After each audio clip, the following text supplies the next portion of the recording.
26-এ bulldozer খেলা, ফের সুকান্তর bulldozer হুঁশিয়ারি। চামড়া তুলে ডুগডুগে বাজানোর হুঁশিয়ারি দিয়ে তৃণমূলকে আক্রমণ সুকান্ত মজুমদারের। পাল্টা সুকান্ত মজুমদারকে একহাত কুণালের। সুকান্তর বিরুদ্ধে প্ররোচনা দেওয়ার অভিযোগে সরব তৃণমূল নেতা। কিছু মানুষ সাম্প্রদায়িক সম্প্রীতি বিঘ্নিত করার চেষ্টা করবে, আমরা তাদের ছেড়ে দেব? পিঠের চামড়া তুলে ডুগডুগি বাজানোর ব্যবস্থা করবো যারা এটা করছে। বিজেপির সরকার 26-এ তৈরি হবে, নো এফআইআর, নো কোর্ট, ফেসলা অন দা স্পট হবে। তখন আমাদের এই থানার সামনে জিপ থাকবে না, সামনে থানার সামনে বুলডোজার থাকবে। আর যারা এই ধরনের অপরাধ করবে, বুলডোজার তাদের বাড়ির সামনে গিয়ে বলবে, ও দাদা আছেন নাকি, এবার মজাটা দেখুন, মজা কাকে বলে। বুলডোজার খেলা হবে, সেই দিন আসছে। তাই তৃণমূল ঘাবড়ে গেছে।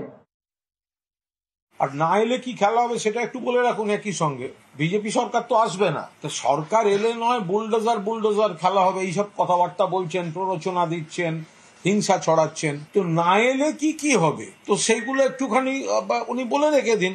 না এলে এইটা হবে, যেগুলো ওনাদের করতে হবে, তো সেগুলো একটুখানি বলে রেখে দিন। দিল্লিতে ফের আক্রান্ত ছাত্রী, কলেজ ছাত্রীর উপর অ্যাসিড হামলা। কলেজে যাওয়ার পথে ছাত্রীর উপর অ্যাসিড, মুখ বাঁচলেও অ্যাসিডে ছাত্রীর হাত ক্ষতিগ্রস্ত। দিল্লির ভারতনগর এলাকার ঘটনা। नॉर्मली कॉलेज जा रही थी तो कॉलेज के पास ये इंसिडेंट हुआ, जिनने मतलब हॉस्पिटल में ले गए थे जो लोग थे आसपास। उन्होंने कॉल करा था, सर दोनों हैंड डैमेज है और पेट पे हो गया है। मेरी सिस्टर को छेड़ा जाता था उसके द्वारा, तो वो ना बोला था, मेरी सिस्टर ने उसकी वाइफ को कंप्लेन करी थी। तो उसी बात पे फिर उन दोनों ने वो मेरी सिस्टर पे चढ़ गए थे। মহারাষ্ট্রে ধর্ষণ আত্মহত্যায় গ্রেফতার এসআই। পুলিশ প্রশাসনের বিরুদ্ধে বিস্ফোরক পরিবার, মেয়ের উপর লাগাতার চাপ ছিল অভিযোগ পরিবারের। ময়নাতদন্তের রিপোর্ট পাল্টাতে মেয়ের উপর চাপ। পুলিশ নেতা সহকর্মীদের বিরুদ্ধে চাপ দেওয়ার অভিযোগ। ধর্ষণ আত্মহত্যার তদন্তে সিট গঠনের দাবি পরিবারের।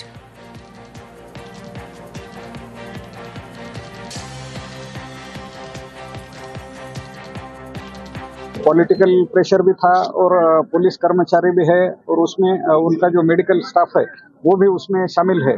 तो सभी ने उसको बहुत गलत पोस्टमार्टम रिपोर्ट बनाने के लिए, जो भी आरोपी वगैरह आते थे वहाँ पे, तो उनके गलत रिपोर्ट बनाने के फिटनेस अनफिटनेस सर्टिफिकेट जो रहता है तो वो गलत देने के लिए उस पर बहुत प्रेशर किया जा रहा था। हमारी मांग सिर्फ इतनी है कि एसआईटी इन्वेस्टिगेशन कमेटी बैठानी चाहिए, और उसमें जो भी अध्यक्ष रहेगा तो special lady officer, IPS lady officer रहना चाहिए, और वो भी बाहर का रहना चाहिए। अगर महाराष्ट्र का होगा, पुलिस का होगा, तो वो उन्हीं को हेल्प कर सकते हैं, इसलिए एसआईटी बैठनी चाहिए। ফের খেলা হবে 26-এ, পশ্চিমবঙ্গ জুড়ে খেলা। ফের অনুব্রতর মুখে খেলা হবে স্লোগান। সাঁইথিয়ায় ফুটবল ম্যাচের উদ্বোধনে খেলার বার্তা অনুব্রত মণ্ডলের। 26-এ ইলেকশনের আগে মাঠ পরিষদ এখানে খেলা স্টার্ট করেছে। গোটা পশ্চিমবাংলা জুড়ে খেলা হবে, চিন্তা করেন না, খেলা 100 বার হবে। এবং আপনারাও খেলবেন, আমরাও খেলবো, সবাই মিলে একসঙ্গে খেলবো এবং জয়লাভ করব। কথা দিয়ে গেলাম, খেলে হারবো না, খেলে জিতবো। তৃণমূল শ্রমিক নেতাকে বেধড়ক মার, বসিরহাটের ইটিন্ডাঘাট এলাকার ঘটনা। আক্রান্ত ইটভাটার শ্রমিক সংগঠনের সম্পাদক। কথা বলবো অনুপমের সঙ্গে। অনুপম, কেন এভাবে মারধর করা হলো, কারা মারধর করলো, কাদের বিরুদ্ধে অভিযোগ? দেখো মিমি, এই যে সত্য সরকার বলে যে তৃণমূলের শ্রমিক সংগঠনের যে সম্পাদক, যাকে মারধর করা হয়েছে, অভিযোগ যেটা উঠছে যে ভাটা মালিক ইউনিয়নের এক পক্ষ তাকে মারধর করেছে। তার কারণ বেশ কিছুদিন ধরে তাদের মজুরি বৃদ্ধির দাবিতে এই সত্য সরকারের নেতৃত্বে শ্রমিকরা আন্দোলন করছিল যে তাদেরকে তাদের মজুরি বাড়াতে হবে, এবং সেই নিয়ে বেশ কিছুদিন ধরে মালিক পক্ষের সঙ্গে এই শ্রমিকদের সঙ্গে একটা মতবিরোধ চলছিল। গতকাল রাতে এই সত্য সরকার যখন বাড়ি ফিরছিল, তখন অন্ধকার রাস্তায় তাকে হঠাৎই মালিক পক্ষে বেশ কয়েকজন তাকে ধরে বেধড়ক মারধর করে এবং রাস্তায় রক্তাক্ত অবস্থায় ফেলে রেখে চলে যায়। এবং চিৎকার চেঁচামেচিতে এলাকার লোকজন ছুটে এসে সত্য সরকারকে রক্তাক্ত অবস্থায় উদ্ধার করে বসিরহাট সুপার স্পেশালিটি হাসপাতালে নিয়ে যায়, এবং তার এখন ক্রিটিক্যাল অবস্থায়, এবং সেই অবস্থায় তারা এখন সেখানে মৃত্যুর সঙ্গে লড়াই করছে বসিরহাট হাসপাতালে। অন্যদিকে এই ঘটনা কিন্তু তীব্র নিন্দা করেছে কিন্তু যে শ্রমিক সংগঠনের যে জেলার যে যিনি সভাপতি ভাস্কর মিত্র, তিনি কিন্তু তীব্র নিন্দা করেছে। এবং অন্যদিকে যে ভাটা মালিকের যিনি সম্পাদক, তিনি কিন্তু বলেছে যে এই ঘটনা প্রচন্ড নিন্দনীয়। তারা অতরিঘই আজকে মিটিং ডেকেছে যে কেন এইরকম ঘটনা ঘটেছে, যে বা যারা এই ঘটনা ঘটিয়েছে তাদের বিরুদ্ধে যেমন একদিকে ভাটা মালিক ইউনিয়ন পদক্ষেপ নেবে, অন্যদিকে যেহেতু থানায় অভিযোগ একটা দায়ের হয়েছে সেই জন্য প্রশাসনের ভূমিকা পালন করবে, তার মধ্যে ভাটা ইউনিয়ন কোন রকমে ঢুকবে না। এই ঘটনা নিয়ে কিন্তু সতু সরকার যে ইটিন্ডে ঘাট ভাটা ইউনিয়নের বেলদার ইউনিয়নের সেক্রেটারি মানে সম্পাদক, ওকে এমনভাবে বাঁশ রড দিয়ে রাতের অন্ধকারে হামলা চালানো হয়েছে মালিক সমিতির একাংশের পক্ষ থেকে। সে মৃত্যুর সঙ্গে পাঞ্জা লড়ছে, আমরা বুঝতে পারছি না তাকে নিয়ে কি করব। শ্রমিকরা তো সবসময় নিজেদের পেটের ভাতের জন্য লড়াই করে, হয়তো তাদের স্বার্থে কোনো ঘা পড়েছে, তাদের মনে হয়েছে যে শ্রমিকদের এই আন্দোলনকে যাতে মাথাচাড়া দিতে না পারে তার জন্য তারা তার উপরে হামলা চালিয়েছে রাতের অন্ধকারে। মালিক সমিতির একাংশই হামলা চালিয়েছে। যে কোনো আক্রমণই ধিক্কারজনক, আমরা এই ঘটনার ধিক্কার জানাই। আমরা মালিক সমিতিগতভাবে ইটভাটা মালিক সমিতিগতভাবে আগামীকাল আমরা এমার্জেন্সি মিটিং ডেকেছি এবং আমরা আহত শ্রমিকের পাশে থাকবো, কারণ শ্রমিক মালিক আমরা দুজনেই পাশাপাশি বসবাস করি। কোনো এক ভাটা মালিক যদি এটা করে থাকে আমরা সেই ঘটনার তীব্র প্রতিবাদ জানাচ্ছি।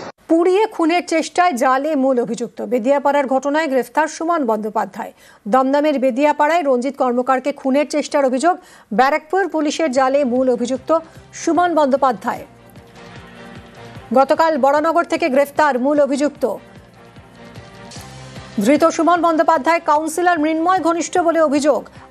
কথা বলবো সুদীপ্তর সঙ্গে। সুদীপ্ত, সুমন বন্দ্যোপাধ্যায়কে গতকাল গ্রেফতার করেছে পুলিশ। কোথা থেকে কিভাবে গ্রেফতার করা হলো আর কি অভিযোগে গ্রেফতার করা হলো?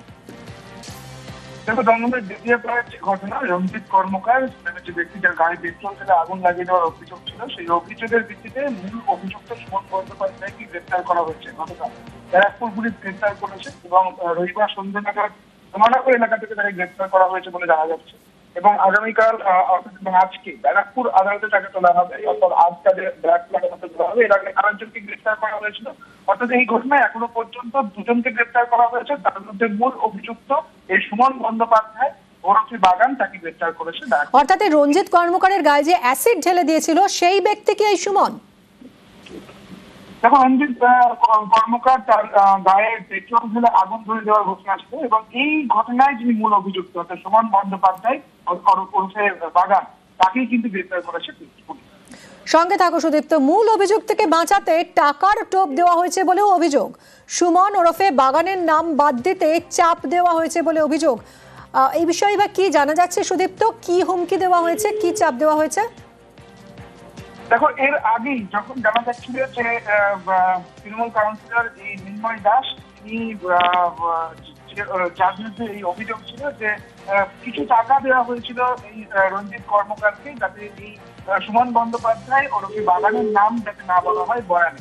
এবং সেই কথা যখন উঠে আসছিল তার ভিত্তিতে যেটা দেখা গেল যে একটা যে তার পরিবার সূত্রে যে ভিডিও আমাদের হাতে এসেছে, সেই ভিডিওতে দেখা যাচ্ছে যে রঞ্জিত কর্মকার তার হাসপাতালের বেডে শুয়েই বলছেন যে কাউন্সিলর এসেছিলেন এবং আমার হাতে টাকা দিলেন এবং টাকা দেওয়ার পর বাগানের নাম যাতে না বলা হয় সেই রিকোয়েস্ট আমাকে করেছেন। এমনটাই কিন্তু রঞ্জিত কর্মকারকে পরিবার সূত্র থেকে আসা যে ভিডিও, সেই ভিডিওতে কিন্তু বলতে শোনা যাচ্ছে, এমনটাই দেখা যাচ্ছে। ধন্যবাদ সুদীপ্ত।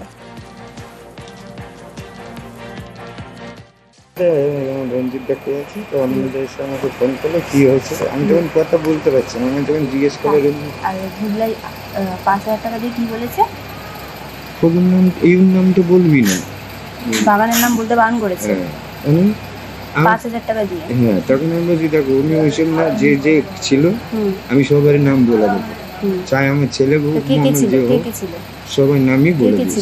তখন আগুন ধরিয়েছে খোকু আর ওই বাগান আর ওই সাগর, এই তিনজনই হচ্ছে আগুন ধরেছে মেন। আর 5,000 টাকাটা দিয়েছে বলেছে বাগানের নাম বলতে না। তখন আমি বলছি তুমি এরকম কথা বলছো কেন, তখন ওরা তাড়াতাড়ি করে চলে গেছে। তাড়াতাড়ি করে চলে গেছে। আর ভেতরে 8-9 জন ঢুকেছিল না, 8-9 জন ঢুকেছিল এখানে, যেখানে একজন ঢোকার পারমিশন আছে সেখানে 8-9 জন ঢুকেছিল, তাই তো? তারপরে এরা এসে ওদের তাড়িয়ে গেছে। আচ্ছা, তারপরে ওইদিকে বাইরে তাড়িয়েছে, হ্যাঁ, তখন এসে লাস্টে এসে আমাদের টাকা দিয়ে গেছে।